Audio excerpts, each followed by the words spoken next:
බෙන්ගාල බොක්ක ප්‍රදේශයේ නැවතත් අඩුපීඩන කලාපයක් සෑදෙමින් පවතින බව කාලගුණ විද්‍යා දෙපාර්තමේන්තුව නිවේදනය කර තිබෙනවා. මෙම තත්ත්වය හේතුවෙන් ජනවාරි 8 වනදා සිට දිවයිනේ කාලගුණ තත්ත්වය වෙනස් වීමට ඉඩ ඇති බවයි එම දෙපාර්තමේන්තුව සඳහන් කරන්නේ. ලැබුණු තොරතුරු අනුව මෙම අඩුපීඩන කලාපය ඉදිරි දින කිහිපය තුළ තවදුරටත් ශක්තිමත් විය හැකි අතර ඒ හේතුවෙන් දිවයිනේ බොහෝ ප්‍රදේශවලට තද වැසිද කොටස් කිහිපයක ගංවතුර සහ නායෑම් අවදානම්ද තද සුළං සහ මුහුදු රළු වීම වැනි තත්ත්වද ඇතිවිය හැක.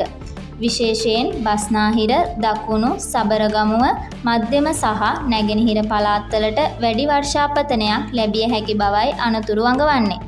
කාලගුණ විද්‍යා දෙපාර්තමේන්තුව ජනතාවට උපදෙස් දෙන්නේ ගංවතුර අවදානම් ඇති ප්‍රදේශවල ජනතාව විශේෂ අවධානයෙන් සිටින බවත් මුහුදු යාත්‍රා කටයුතුවල නිරත වන ධීවරයන් මුහුදු යාමෙන් වැළකී සිටින බවත්ය.